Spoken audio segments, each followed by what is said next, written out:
Saya siap untuk bertemu Pak Jutek Bongso. Saya akan bongkar. Beberapa hari ke belakang rame mengenai pagar laut Bekasi. Sehingga gubernur terpilih, Kang Deddy Mulyadi, membawa Kepala Dinas DPKP Jabar ke lokasi. Dalam video unggahan saya, yang saya katakan ke tim hukum Jabar Istimewa, Pak Jutek Bongso. Pak Jutek Bongso pasti sangat mengenal. Yang namanya seorang penjunan, ketika melihat kerikil dari sesuatu yang akan dibuatnya menjadi lebih baik, pasti dihancurkan. Dan dikeluarkan di cungkil kerikil itu. Visi Jabar Istimewa, kenapa saya mendukung? Karena realistis. Tetapi suatu hal yang istimewa harus dibarengi dengan unsur-unsur yang istimewa pula. Tidak mungkin tanah liat yang baik untuk dibentuk menjadi suatu hal yang bagus terkontaminasi oleh kerikil-kerikil di sekeliling KDM. Saya siap untuk bertemu Pak Jutek Bongso. Saya akan bongkar. Dibongkar. Saling melindungi. Lalu dalam salah satu media, Sekda Jabar menjelaskan penyegelan pagar laut oleh KKP dilakukan 15 Januari 2025. Yang sebelumnya sudah dilakukan koordinasi antara Dinas Kelautan dan Perikanan DKP Jabar dan KKP. Kelihatannya bagus gitu, langsung dilakukan koordinasi. Tapi nggak masuk logika saya. Nggak masuk logika. Dan Teh Rike Diah Pitaloka, anggota DPR RI, sudah mengeluarkan video tuh bahwa keterlibatan pejabat sebelumnya di Jawa Barat. Menyentil keterlibatan, diduga ada keterlibatan pejabat sebelumnya. Yang saya nggak masuk akal, seolah-olah benar ini.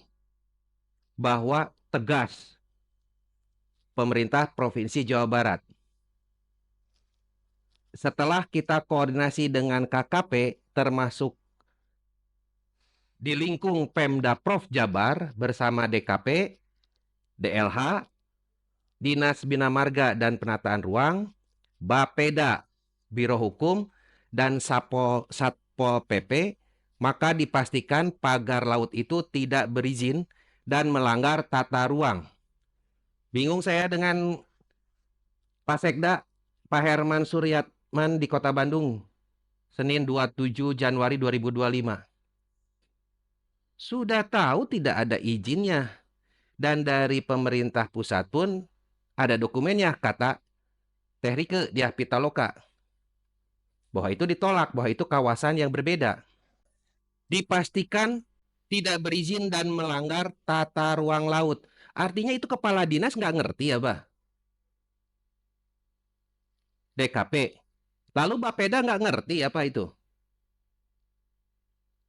DBMPR nggak ngerti apa? Bahwa itu tidak berizin dan melanggar tata ruang laut. Ini gampang aja nih Pak Sekda ngomong seperti ini. Seolah-olah tegas. Melakukan itu pun setelah disidak. Dan gubernur terpilih datang ke lokasi. Seperti saya katakan dalam video YouTube saya sebelumnya. KDM harus upload semua. Bagaimana Jabar mau istimewa? Sepertinya semua harus diupload oleh Kang Deddy Mulyadi sebagai gubernur terpilih Jawa Barat di akun Instagram maupun YouTube di Kang Deddy Mulyadi channel. Itu yang mungkin seharusnya terjadi. Untuk tahu bagaimana kelakuan para pejabat di Pemprov Jabar. Ini namanya saling melindungi. Saya kepada tim sudah bilang, ini Bapeda nih pasti harusnya tahu. Bapeda Jabar. Dan itu Inspektorat Jabar, kenapa tidak ada di dalam koordinasi ini?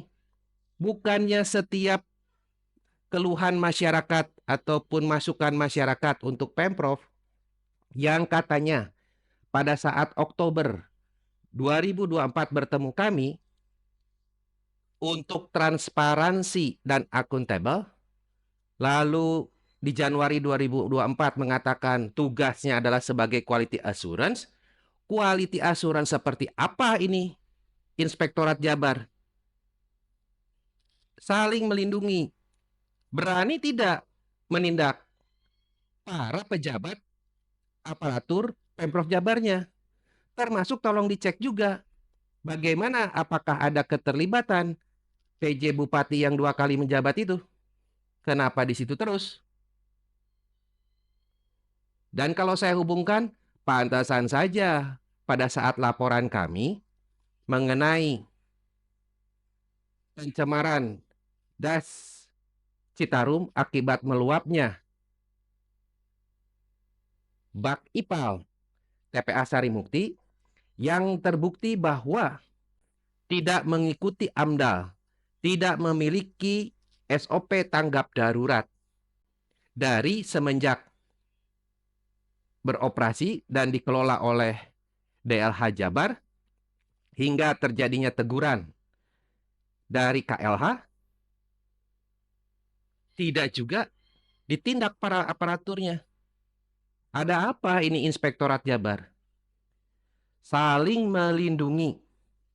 Berani tidak untuk menindak para aparatur yang seperti ini? Kenapa bertahun-tahun dibiarkan?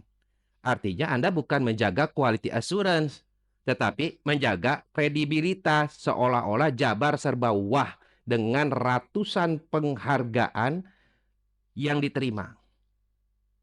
Saya harap segera dilantik Kang Deddy Mulyadi sebagai gubernur dan berani untuk menindak tegas kepada aparaturnya. Diperiksa itu para pejabat titipan, para pejabat yang sengaja ditempatkan karena kedekatan-kedekatan, bukan karena kompetensinya dan bukan untuk melayani masyarakat.